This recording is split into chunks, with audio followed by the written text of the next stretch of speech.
Aleluia, Jesus. Glória a Deus. Cumprimento a igreja com a paz do Senhor Jesus. Amém? É motivo de muita alegria estar aqui com os irmãos nessa noite, mais uma vez. Você que pode, abra a sua Bíblia comigo no livro do profeta Ezequiel. Ezequiel, capítulo 1, versículo 1 a seguir. Enquanto a igreja encontra o texto, eu louvo a Deus pela vida da nossa irmã Dalila, que nos fez o convite. Louvo a Deus pela vida do pastor dessa igreja. Louvo a Deus por toda a direção desse trabalho. Que o Senhor continue abençoando grandemente. Louvo a Deus pela vida de cada um de vocês que adentrou aqui nessa casa. É sempre um prazer poder atender vocês. Que Deus continue abençoando. Quem encontrou o texto, diga amém. Aleluia. E aconteceu no 30º ano, no 4º mês, no 5º dia do mês, que estando eu no meio dos cativos, junto ao rio Quebar, se abriram os céus, e eu tive visões de Deus.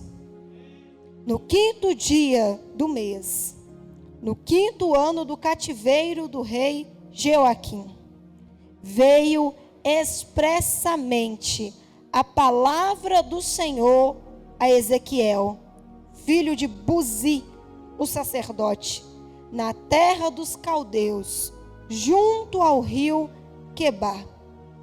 E ali esteve sobre ele a mão do Senhor. Aleluia.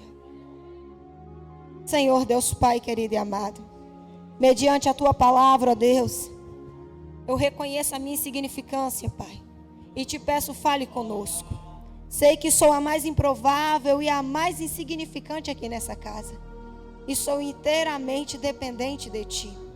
E eu te peço, Pai, fale com a Tua igreja. Eu apresento ao Senhor esse projeto. Eu apresento ao Senhor, meu Deus, esse janeiro profético, Pai. Estamos aqui para fazer a abertura e eu te peço que eu possa abrir o caminho para tudo aquilo que o Senhor há de fazer nos demais domingos que estão por vir. Eu não te convido para vir, porque aqui o Senhor já está. Mas eu te peço, ó Deus, de maneira nenhuma nos permita sair por aquelas portas da mesma maneira que aqui adentramos. Mas que possamos sair daqui transformados, revigorados, avivados, fortalecidos pelo poder da Tua palavra. Em nome de Jesus eu te peço, Espírito Santo, que enquanto a Tua palavra estiver sendo ministrada sobre esse altar, o Senhor possa passear no meio da Tua igreja e cravar em cada coração que aqui está a mensagem que os céus têm para a vida de cada alma aqui presente. Espírito Santo, permaneça conosco. Assim nós oramos e te agradecemos em nome de Jesus. Amém. Glória a Deus.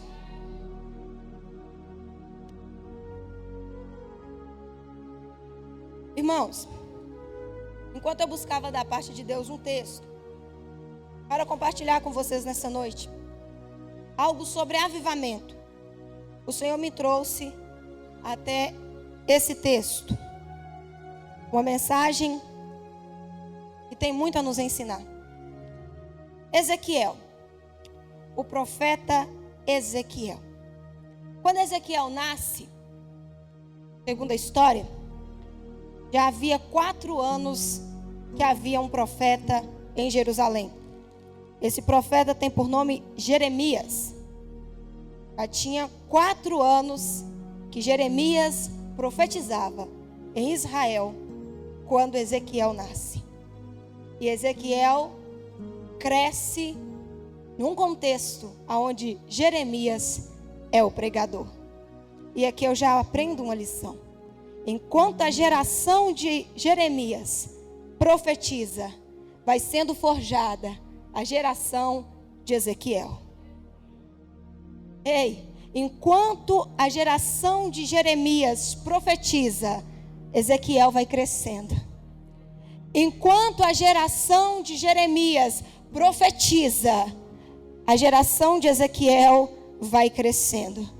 Enquanto você profetiza, tem uma geração crescendo, se espelhando em você. Enquanto você louva, tem uma geração crescendo, se espelhando em você. Enquanto você prega, tem uma geração crescendo, se espelhando em você. Enquanto você ministra, enquanto você dança, enquanto você serve, tem uma geração crescendo, se espelhando em você. A mensagem de Jeremias, que Ezequiel cresce ouvindo, é a mensagem de que o povo necessitava voltar-se para Deus. O povo necessitava se arrepender. O povo necessitava voltar-se novamente para a lei. Porque, caso contrário, o cenário seria de cerco, de invasão e de cativeiro. Essa é a mensagem que Ezequiel cresce ouvindo. Só que tem algumas características de Ezequiel que é bastante interessante. O texto vai dizer que Ezequiel é filho de um homem chamado Buzi. Ezequiel significa Deus fortalece. Deus é quem fortalece, ou Deus fortalecerá. E Ezequiel é filho de Buzi. E Buzi significa desprezado, ou o desprezo. E aqui já tiramos uma lição, porque aquele que é desprezado vai gerar um filho por nome Deus é quem me fortalece. Querido, entenda uma coisa. Às vezes é no momento de desprezo que é gerado em nós a esperança de que quem nos fortalece é Deus. É no momento que você se sente rejeitado, é no momento que você se sente abandonado, é no momento que você se sente inferior, no momento que você se sente injustiçado, que é gerado no seu íntimo a certeza de que quem nos fortalece é Deus. E o texto vai dizer que esse homem, cujo nome significa desprezado, ele era sacerdote. Ou seja, Ezequiel não é qualquer um. Ezequiel é filho de um sacerdote. E eu e você sabemos que ninguém é sacerdote por opção. De acordo com a Bíblia, não existia uma escola sacerdotal, aonde de repente um jovem se levantava e falava: pronto, agora eu quero ser sacerdote, eu vou me matricular para ser sacerdote. Não é assim que funciona. Deus, ele estipulou um critério para ser sacerdote. Primeiro, ele escolheu uma tribo. Tem que ser da tribo de Levi. Ah, então quer dizer que todo levita é sacerdote? Não, esse é só o primeiro critério. Segundo, tem que sair do tronco de Arão. Tem que vir da linhagem de Arão. Segunda etapa. Ah, então quer dizer que se eu for levita e for da linhagem de Arão, eu posso ser sacerdote? Não. Tem mais algumas características. Não poderia ter defeito físico. Um pé quebrado, a mão quebrada. Não, não poderia. Não poderia ser anão. Por quê? Porque humanamente falando, ele tinha que ter características perfeitas. Por quê? Porque ele representaria o perfeito. Ele apontava para o sumo sacerdote perfeito, que é Cristo. E é por isso que Deus estipula alguns critérios. Então, para ser sacerdote, tinha que ser levita, da linhagem de Arão. Não poderia ter os defeitos físicos. que Deus havia descrito. Sabe o que eu aprendo com isso? Ninguém é sacerdote porque quer. O sacerdote já nasce para esse ofício. Ninguém escolhe ser sacerdote, querido. Você já nasceu para esse ofício. Não basta só ser da igreja. Ah, mas eu sou crente. Eu sou filho de crente. Eu cresci na escola dominical. Mas se você não nasceu para o sacerdócio, não adianta. Você pode ser levita, você pode cantar, você pode reger, mas sacerdote já nasce para isso. Nos dias de hoje você vê muitas pessoas querendo ser sacerdote. Não, mas ser sacerdote é legal. É aquele ali que é o representante de Deus. É aquele que tem nas mãos a mensagem de Deus. É aquele que recebe do povo e leva para Deus. Pode até aderir o título. Mas se não tiver nascido para isso, não funciona. O Senhor me trouxe aqui para te dizer, querido, não adianta você correr, você nasceu para isso. E para de desprezar que tem muitos lá fora querendo ter o que você tem. Tem muitos lá fora querendo ter o que você tem. Até coloca o título, mas não tem a unção. Até coloca a nomenclatura, mas não tem o chamado. Você louva porque Deus te chamou para isso. Você prega porque Deus te preparou, te chamou e te escolheu para isso. Ei, mas eu não gosto, é pesado, eu sinto em te informar. Sacerdote não tem opção. Ele nasceu para isso. Só que tem mais. Tá bom. É levita, da linhagem de Arão. Tem as características que se enquadram dentro daquilo que Deus pediu. Então agora eu já posso exercer sacerdócio? Não. Tem uma idade específica. Deus estipulou aos 25 anos. A criança vai crescer sabendo que vai ser sacerdote. Mas só vai ser separada e consagrada aos 25 anos. Sabe o que é isso? Tem um tempo. É tudo no tempo de Deus. Uma criança não sabe exercer os ofícios do templo. Uma criança não poderia assumir a responsabilidade do templo. Tinha que ter a idade certa. E Deus fala aos 25 anos, aquele que tem as características, que se enquadra dentro de todo esse perfil aqui, esse vai ser separado para o sacerdócio. E ali tinha toda uma cerimônia na consagração de um sacerdote. O sumo sacerdote, ele fazia um sacrifício, degolava um animal, e ele pegava o sangue daquele animal, daquele cordeiro, com o polegar direito. Ele ungia a orelha direita daquele que seria o sacerdote. Com o sangue do cordeiro, ele ungia o polegar da mão direita daquele que seria sacerdote. E por fim ele ungia o polegar do pé direito daquele que seria o sacerdote. Por que isso, irmã? Muito simples. O sangue na orelha, consagrando os ouvidos. Porque o sacerdote na terra era o ouvido de Deus para o povo. O ouvido dele tinha que ter filtro. É o ouvido de Deus para o povo.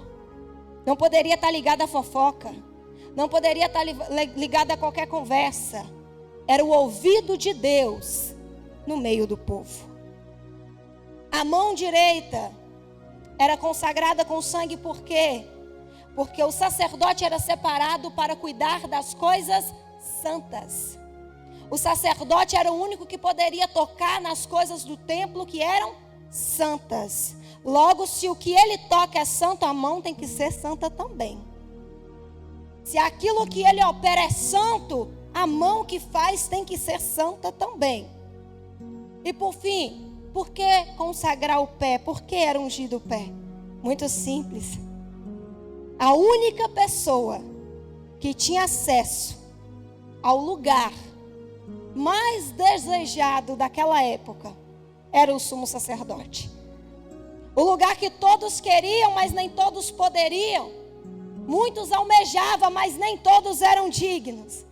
O Santo dos Santos, aonde Deus descia, aonde a intimidade era real, aonde a presença era palpável. Ei, se o lugar aonde ele vai entrar é separado, é exclusivo, é santo, é lugar de relacionamento e de intimidade, porque o santo estava ali, o pé que vai pisar ali tem que ser santo também.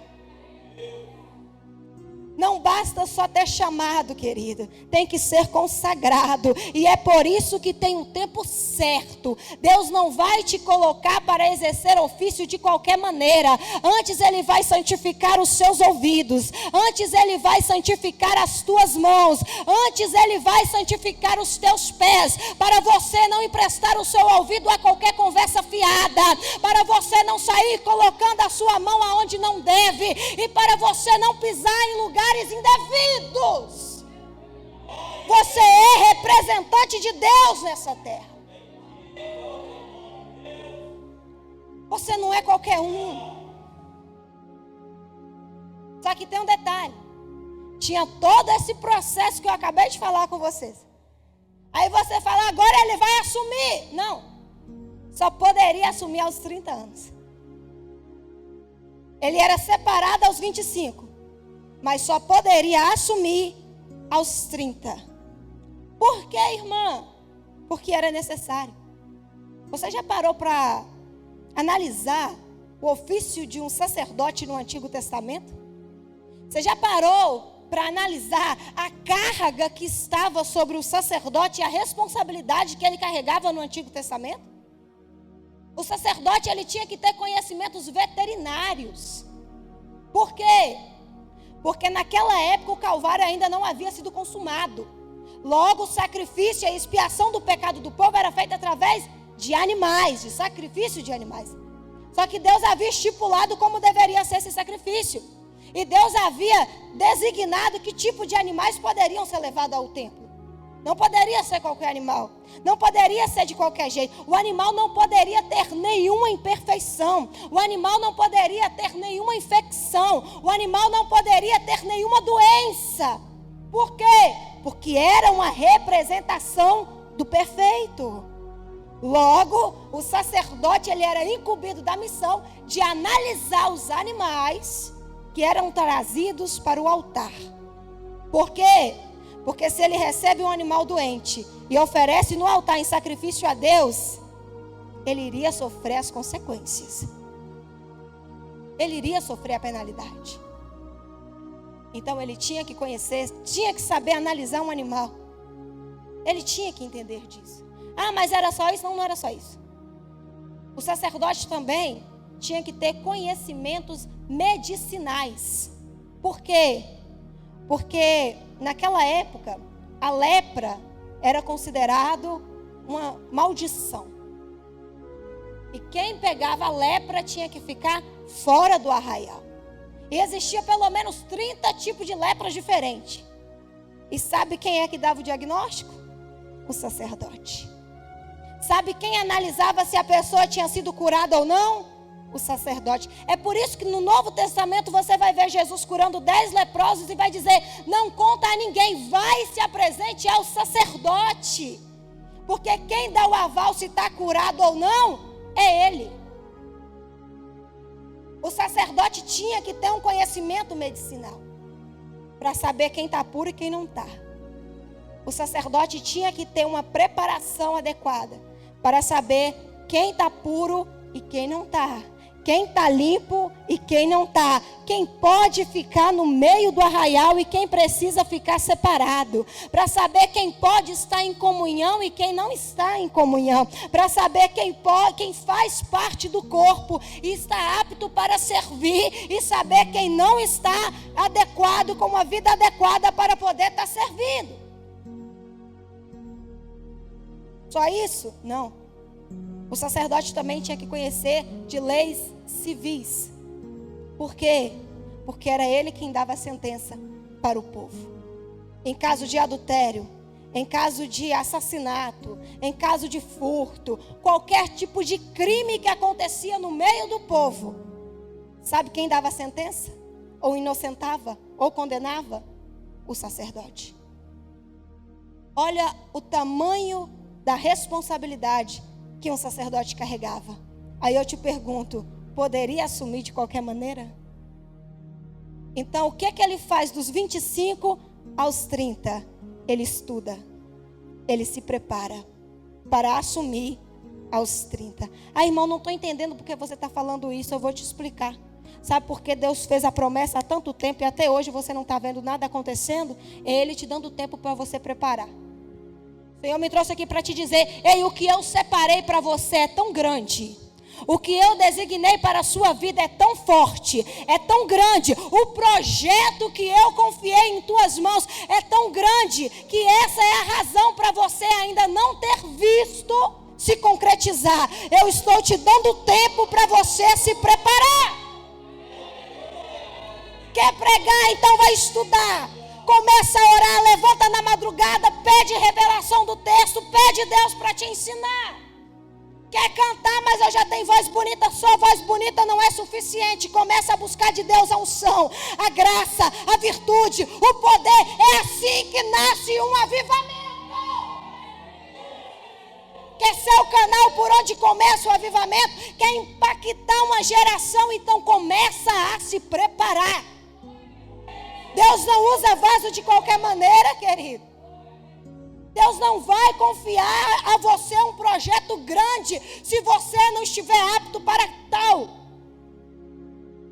E eu não estou falando somente da letra humana. Eu estou falando da intimidade, do contato. O sacerdote poderia estudar a vida toda. Se ele não tivesse uma ligação com Deus, ele não saberia julgar corretamente e ser justo. Sabe por que funcionava? Porque ele se preparava aqui na terra, mas ele se preparava com a intimidade com ele. Ele tinha uma conexão. Mas por que você está falando tudo isso? Porque Ezequiel é filho de sacerdote. Ezequiel é levita. Ezequiel é da linhagem de Arão. Segundo a Bíblia, Ezequiel não tem deficiência, nenhum tipo de defeito fisicamente falando. Ezequiel seria o futuro sacerdote. Só que Ezequiel começa a se preparar. Ezequiel cresce sabendo que ele vai ser sacerdote. Só que no meio de todo esse curso, vai acontecer o inesperado. A profecia de Jeremias vai se cumprir. O povo não deu crédito à profecia de Jeremias. O povo não se voltou a Deus. O povo não se arrependeu. O povo não se consertou. E a profecia se cumpre. E a Babilônia se levanta contra Israel. A Babilônia vem, o reino do norte se levanta contra a nação escolhida, o povo de Deus.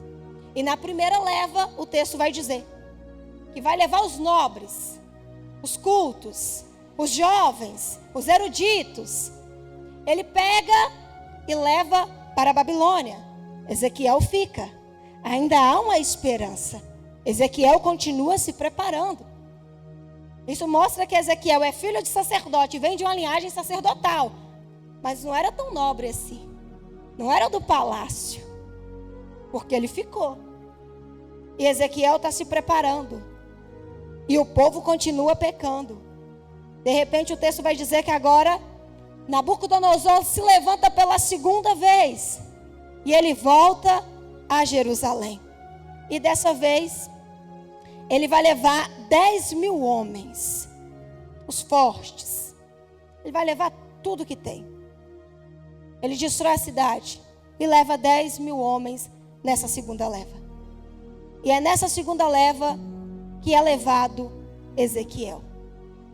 E Ezequiel vai dizer no texto que nós acabamos de ler: e aconteceu no 30º ano, no 4º mês. Os historiadores, eles muitos especulam acerca dessa data. Porque Ezequiel, ele começa escrevendo dizendo no 30º ano. Ele não especifica 30º ano de quê? Só que a linha mais aceita é de que esse 30º ano usado por Ezequiel, segundo os estudiosos bíblicos, é que ele está se referindo ao seu próprio aniversário. No meu 30º ano, o 30º ano de vida dele. Mas por que ele mencionaria isso com tanta ênfase? É o que eu acabei de falar com vocês. O 30º ano na vida de um sacerdote era o auge. Era o momento que ele iria assumir. Era o momento onde tudo iria acontecer. É o ápice da história. Ele se preparou a vida inteira para aquele momento. Toda a sua vida foi voltada para aquele momento. Todo o seu estudo, o seu esforço era voltado para aquele momento. Ele entregou tudo para aquele momento.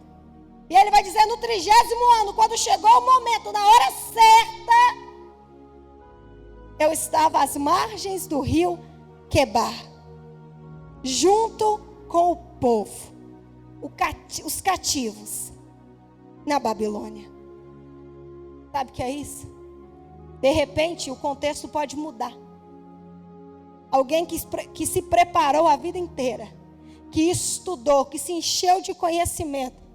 Alguém que carregou consigo um sonho, um projeto a vida inteira. De repente, o cenário pode te fazer desmoronar.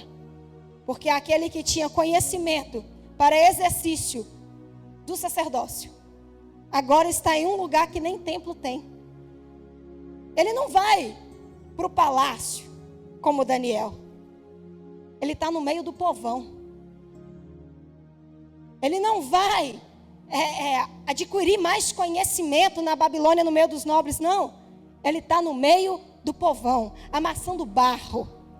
O que é que você sabe fazer? Eu sei cuidar das coisas do templo. Mas o que é que você fez? Como você estudou para quê? Eu estudei para cuidar das coisas do templo. Eu só sei ser sacerdote. Parece que tudo muda. E parece que a vida dele agora não tem mais sentido. Só que eu vou te dizer, Deus nunca perde o controle da situação. Deus nunca perde, querido.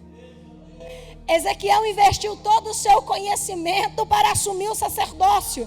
Mas Deus disse, não, você não vai ser simplesmente o meu ouvido no meio do povo. Você vai ser a minha boca no meio da minha nação. O sacerdote ouve do povo e leva para Deus. O profeta recebe de Deus e entrega para o povo. Deus está te dizendo, o que eu tenho para você é maior, eu não perdi o controle, não. Você está no local certo, na hora certa, do jeito certo. Você está no ambiente certo, com as pessoas certas. Quem nasceu para ser, querido, vai ser. Deus está dizendo, ei, você está preocupado porque você se especializou para ser sacerdote. Na Babilônia não tem templo para você ser sacerdote. Não tem problema, eu te levanto como profeta. Porque para ser profeta não precisa de templo. Quem é profeta, profetiza na Babilônia. Quem é profeta, profetiza no cativeiro. Quem é profeta, profetiza no palácio. Quem é profeta, profetiza dentro e fora do templo.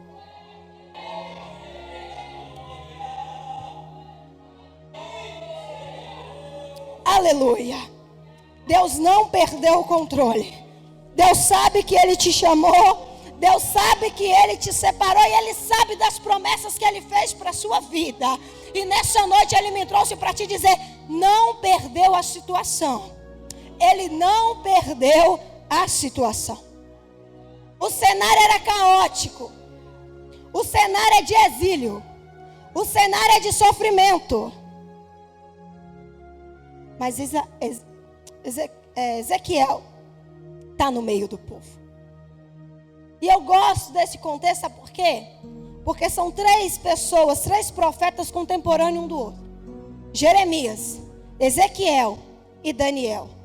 São 3 vozes em um mesmo tempo. Jeremias é a voz que prepara. dizendo: se você não se arrepender, eu vou permitir. Se você não se consertar, eu vou entregar.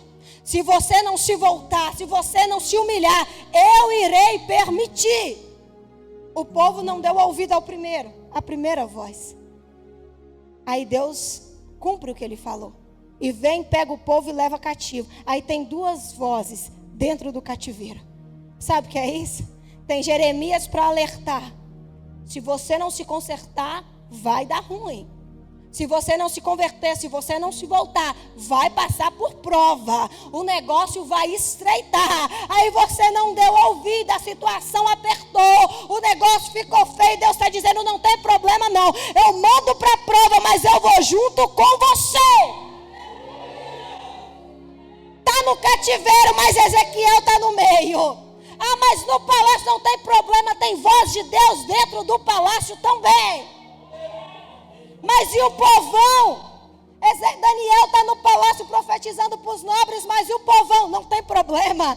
Eu cuidei de trazer Ezequiel no meio do povão, dizendo: quem fortalece é Deus, quem fortalece é Deus, quem fortalece é Deus, quem fortalece é Deus.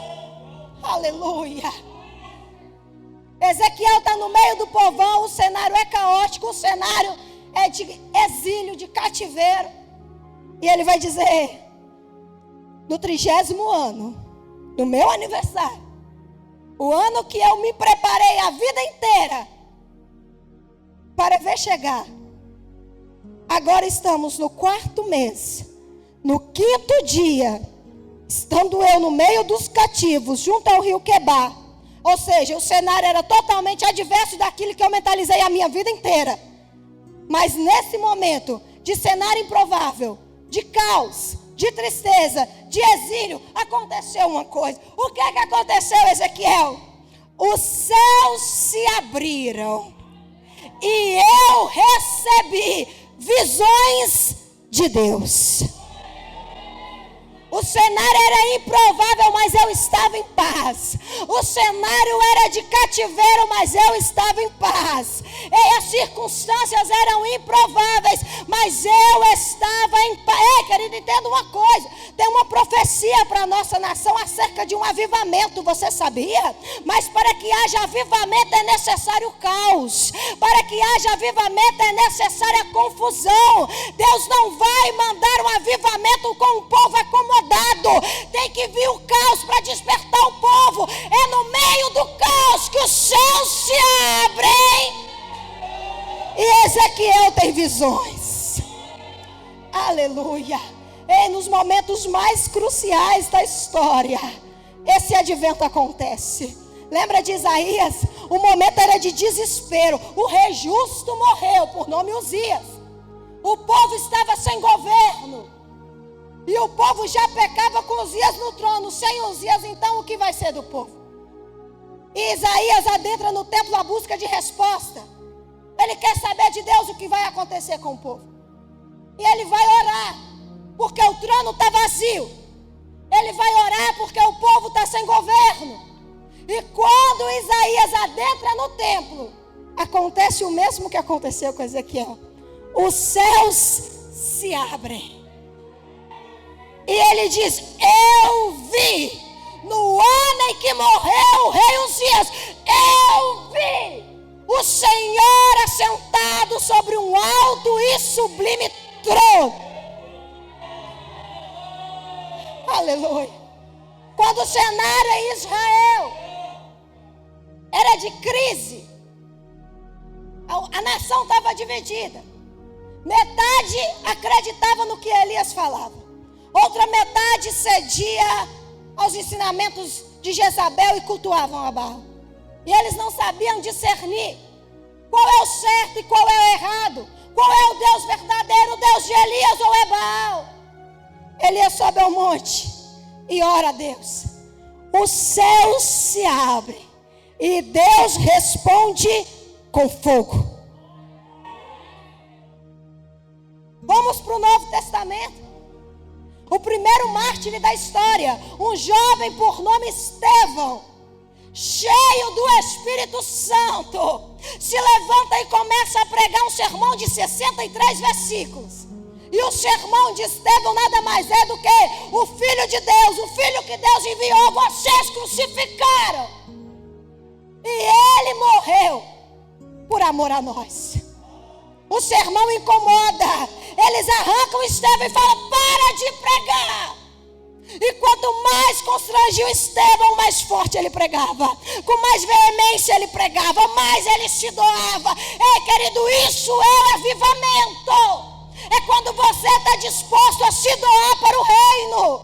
É quando você está disposto de renunciar a você, para que ele cresça, para que ele apareça, para que o evangelho alcance o máximo de pessoas possíveis. Isso mexe com a minha alma, querido. Ninguém ainda havia morrido por Cristo. Ninguém tinha morrido por Cristo ainda. Mas Estevão, ele está abrindo o caminho, dizendo: se é para morrer, eu morro. Se for necessário, eu morro. Mas eu não posso parar de pregar. Os inimigos cercam, carregam pedras nas mãos, começa a arrastá-lo para fora da cidade, dizendo: para de pregar, para de pregar, para de pregar. E mais ainda ele pregava, com mais força ele pregava, e eles começam a apedrejar. Aí alguém está de fora dizendo: não vale a pena. Olha lá, o jovem insistiu em pregar, agora o caos chegou para ele, está morrendo, sangrando nas ruas, após tomar uma chuva de pedra. E ele está dizendo: eis que eu vejo os céus abertos, e o Cordeiro de Deus, à direita de Deus Pai Todo-Poderoso. É no momento de caos que os céus se abrem. É no momento de caos que a igreja recebe visões de Deus. É no meio da adversidade que os céus se abrem e Deus se revela para os céus. Aleluia. Aleluia. Aleluia. Aleluia.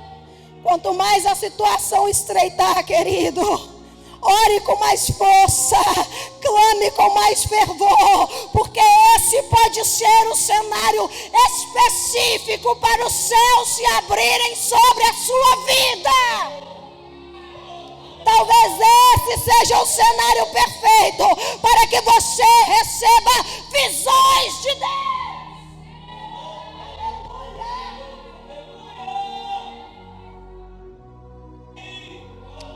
Aleluia. E ele disse: aleluia. Foi no 30º ano, foi no 5º mês, e eu estava às margens do rio Quebar, aleluia, no meio dos cativos, quando os céus se abriram, e eu recebi visões de Deus. Aleluia. Lembra de João? Todos os apóstolos já haviam sido mortos. João, que era o mais novo, e agora já estava velho, ainda não havia morrido. E eles já haviam tentado matar João de todas as formas, e não conseguiram. Aí eles falaram: vamos extinguir ele de vez. Manda João para a ilha de Patmos, aonde se mandava os piores cidadãos, seres humanos mais perversos, eram enviados para a ilha de Patmos. E João é mandado para lá. E ele fica preso ali, para morrer ali. Aí você olha de fora e fala: é o caos, é o fim, é o ápice do sofrimento. João está sozinho, está preso, abandonado, está esquecido na ilha de Patmos para morrer sozinho. E de repente ele vai dizer que de repente, estando eu, João, preso na ilha chamada Patmos, eu ouvi uma voz como um som de muitas águas me chamando.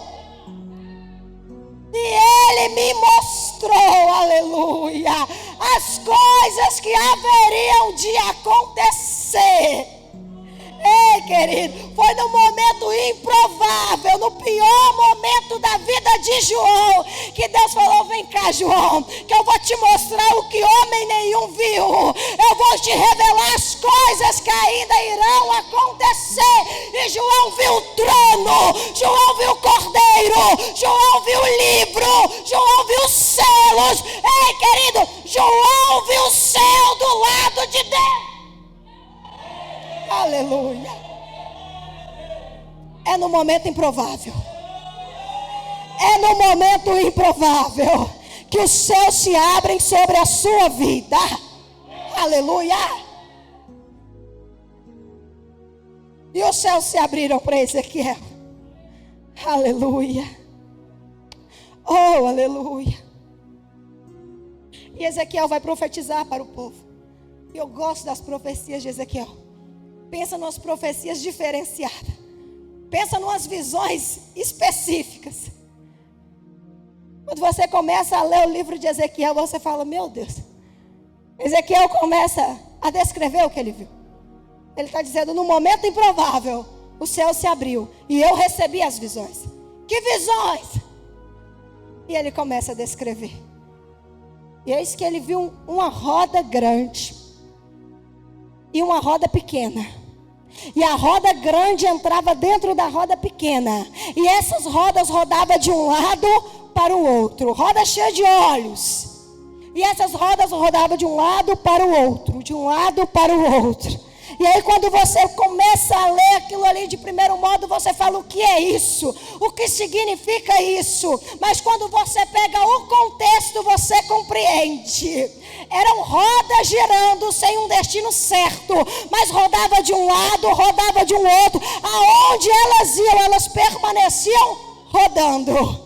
É ele dizendo: a presença de Deus, ela se manifesta, ela se movimenta em qualquer ambiente. Pode ser em Jerusalém, pode ser dentro do templo, pode ser lá no palácio, pode ser no meio do povão, dentro do cativeiro. A presença de Deus não está restrita a espaço geográfico. Aonde tem um Ezequiel, tem a presença se movimentando.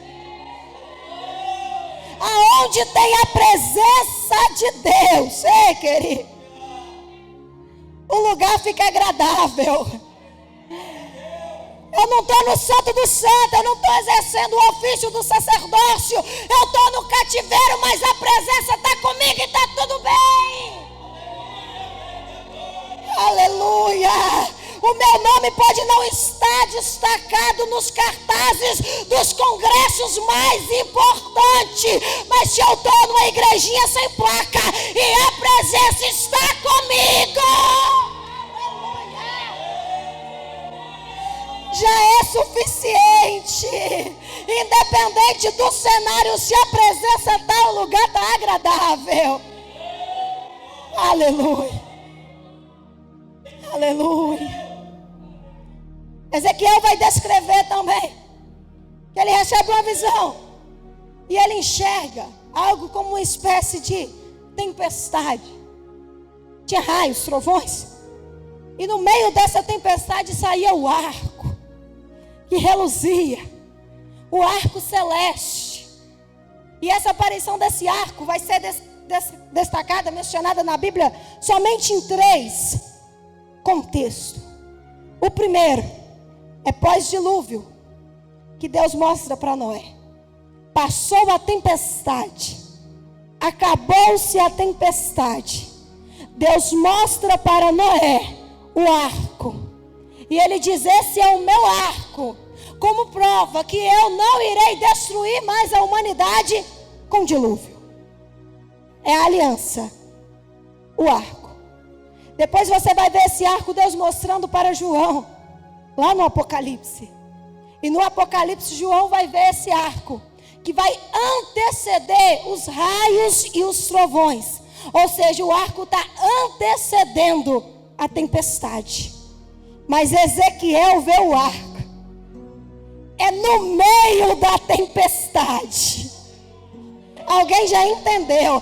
Esse arco também representa a presença de Deus, a aliança de Deus. É Deus dizendo: eu sou aquele que aparece depois da tempestade. Eu sou aquele que antecede a tempestade. Mas no meio da tempestade, eu estou lá também. Aleluia! Ele está no meio da tempestade.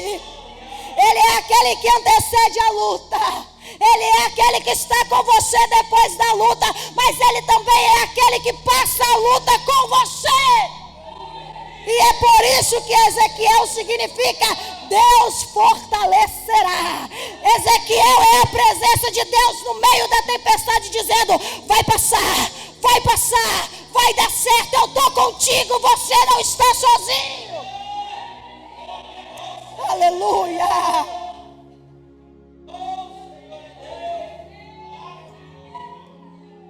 Aleluia. Deus alerta sobre a tempestade. Deus já está do outro lado da tempestade, mas Deus passeia no meio da tempestade, te dizendo: eu sou aquele que rege a história, eu tenho o controle do tempo.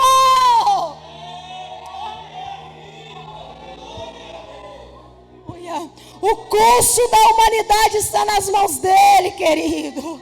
Oh, aleluia. O Senhor está dizendo para alguém aqui nessa noite: não turbe o vosso coração, eu estou contigo. Aleluia. Senhor, mas está tudo nublado, mas Ele está no meio da tempestade. Senhor, eu não consigo enxergar nada. Ele está no meio da tempestade. Aleluia. Oh, aleluia. Querido, só que não pense você que Ezequiel era um profeta amado, porque não era. Deus não chamou o profeta para ser queridinho, para ser amado.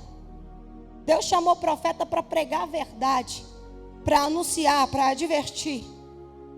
E quem fala a verdade nem sempre é amado. Quem corrige nem sempre é aplaudido. E Ezequiel foi rejeitado. A voz de Deus no meio do povo é rejeitada pelo povo. Sabe por quê? A religiosidade tinha tomado o coração do povo.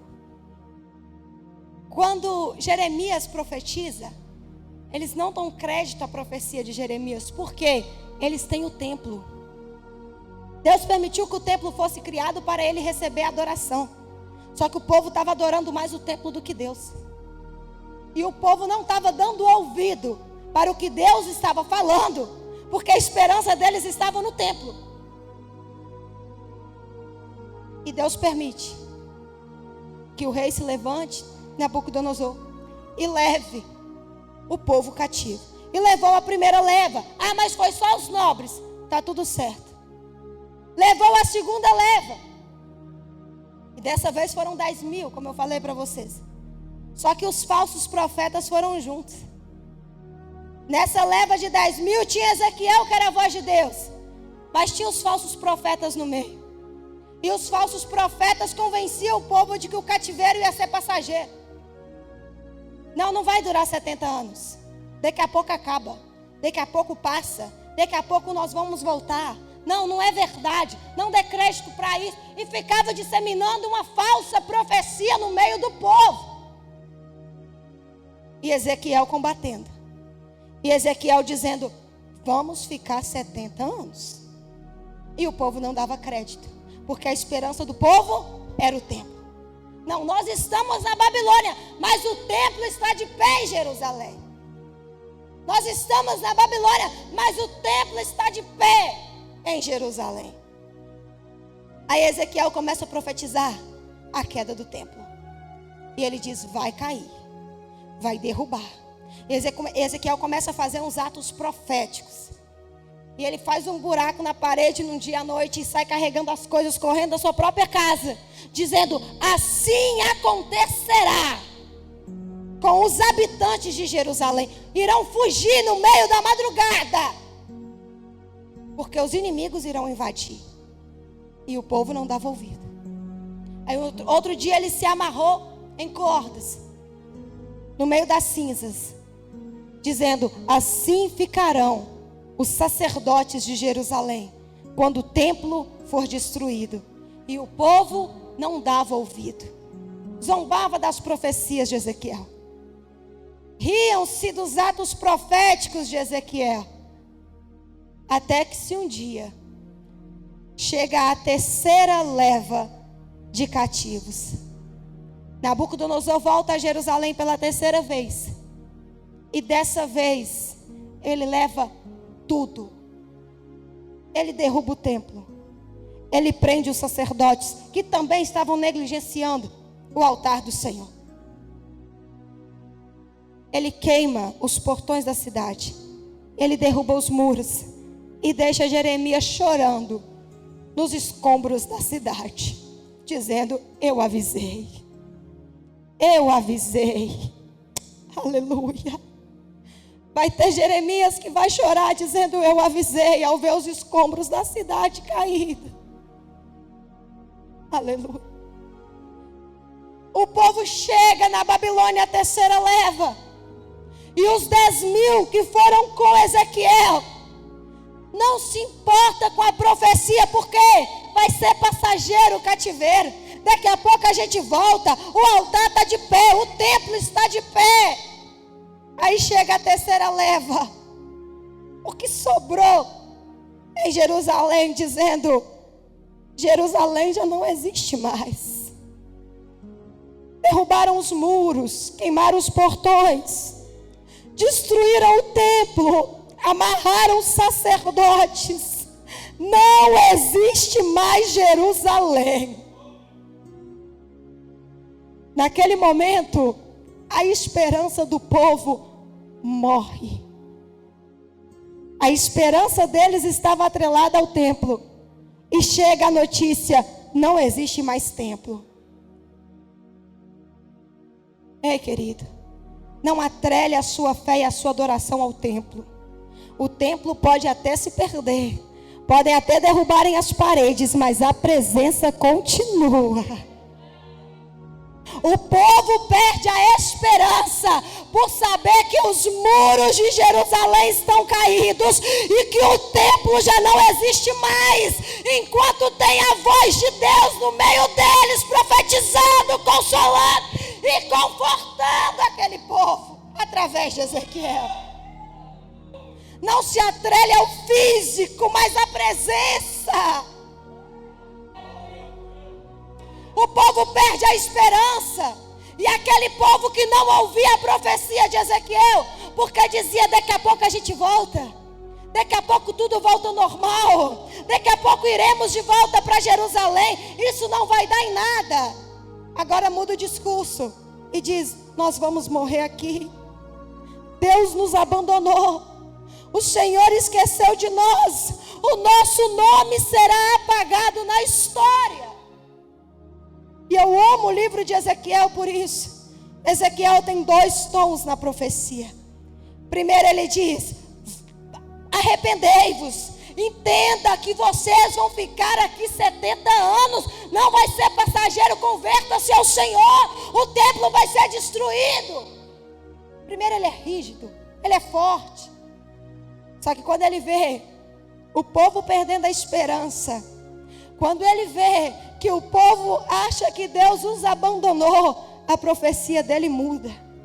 E agora ele vai profetizar para o povo dizendo: ei, fui levado em espírito pela mão do Senhor, no meio de um vale de ossos sequíssimos. E o Senhor me perguntou: filho do homem, podem esses ossos reviverem? E eu disse: Senhor, tu sabes. Ele está dizendo: o cenário era improvável. Eu estava no cemitério, num vale, e os ossos estavam sequíssimos, a ponto de se alguém tocasse, ele esfarelava.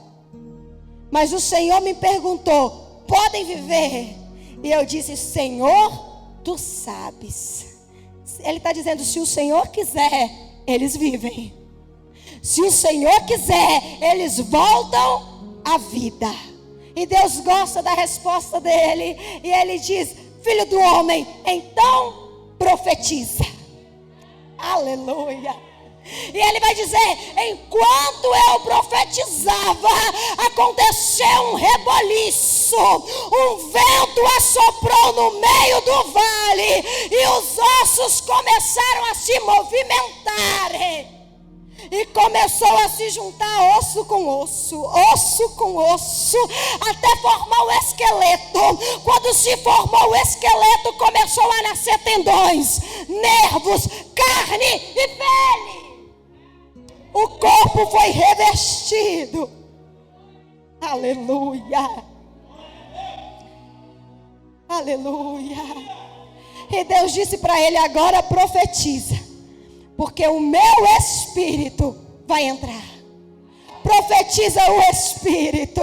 E ele começa a profetizar. E enquanto Ezequiel profetiza, o Espírito vai entrando e colocando de pé. Vai entrando e colocando de pé. Vai entrando e colocando de pé, querido. Se o cenário é de morte, o cenário era de vale, mas tinha uma voz profética.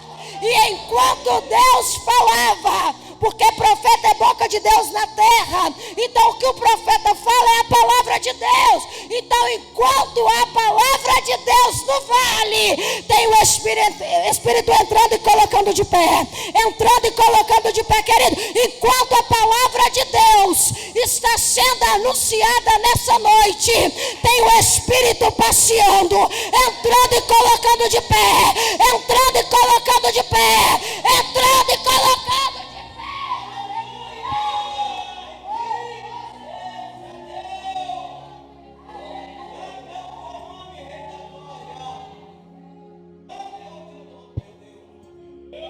Aleluia. E ele vai dizer: até que se colocou em pé, e era um exército forte. Então me disse o Senhor: filho do homem, esse é o exército de Israel. É Deus dizendo: ei, Ezequiel, fala para o povo que podem voltar a ter esperança, porque o cenário hoje é de fraqueza, é de morte espiritual, é de vale, mas você é a voz profética no meio deles. Profetiza para eles, Ezequiel, profetiza para eles, Ezequiel, que enquanto você profetiza, o meu Espírito passeia, faz um reboliço e começa a levantar crente, e começa a levantar crente. Ei, aleluia. Ezequiel começa a profetizar esperança para o povo de Israel. E eu paro por aqui. Ezequiel tem diversas profecias de esperança.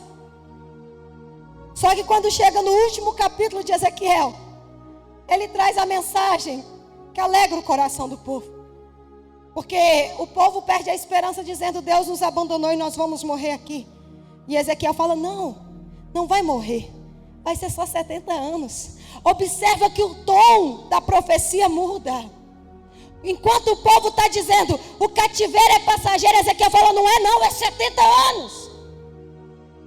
Quando o povo diz: Deus nos abandonou e nós vamos morrer aqui, Ezequiel fala: não vai não, é só 70 anos. Ele devolve a esperança para o povo. E quando nós chegamos no último capítulo de Ezequiel, capítulo 47, a partir do capítulo 40, ele já começa a profetizar algo que vai reacender novamente a chama do coração daquele povo. E ele vai dizer: fui levado em espírito em Jerusalém, e eu vi, a cidade era linda, os muros serão reconstruídos, os portões serão colocados novamente. Eu vi, as ruas estavam perfeitas, a cidade era iluminada, e eu vi o templo reconstruído. O templo estava de pé. Aleluia. E ele vai dizer: e eu vi que do templo, das portas do norte, saiu uma água. E essa água, ela brotava do altar. Aleluia. E essa água que brotava do altar, ela escorria pelas ruas da cidade. E apareceu um varão com um cordel na mão, e ele me pediu para acompanhá-lo, e eu comecei a seguir, e ele tocou na água, e a água estava nos meus tornozelos, e ele me mandou passar, e ele mediu novamente, e a água já estava nos meus joelhos. E ele me mandou passar, e ele mediu novamente, a água já estava nas costelas, e ele me mandou passar. Ele mediu novamente, já era um rio tão profundo, mas tão profundo, que já não dava mais para ser atravessado, que não fosse a nado. Ele está dizendo, o rio foi enchendo. Primeiro estava no tornozelo, eu já conseguia sentir, mas eu ainda estava no controle. Depois foi para o joelho, ficou um pouco mais intenso, mas eu ainda estava no controle. Aí aumentou um pouco mais, foi para a costela, ficou mais intenso ainda, mas eu ainda estava no controle. Mas quando ele mediu de novo, eu perdi o controle. Não consegui mais tocar os pés no chão, e só dava para atravessar mergulhando. Ei, querido, este rio representa a presença de Deus. No primeiro momento você até sente, mas ainda tem controle da situação. Depois se intensifica um pouco mais, você sente um pouco mais forte, mas ainda tem controle da situação. Mas chega um momento que o rio transborda, e você tem que mergulhar para conseguir atravessar. Aleluia. E ele vai dizer, e aquele varão me chamou para fora do rio e me trouxe para a margem. E quando eu cheguei na margem do rio, aleluia, tinha muitas árvores frutíferas. E por onde aquele rio passava, havia vida. E aquele rio foi de encontro ao mar. E quando o rio tocou no mar, as águas do mar se tornaram doces. Aleluia. E por onde a correnteza passava, havia vida, havia árvore, havia frutos, aonde aquelas águas purificadoras tocavam, a vida aparecia. Aleluia. Ezequiel dizendo, quem te fortalece é Deus. O cativeiro não vai te matar. Tem um recomeço para a sua vida. Você vai voltar para Jerusalém. Os muros serão colocados de pé, os portões serão estabelecidos, e haverá um rio de água viva. Aleluia.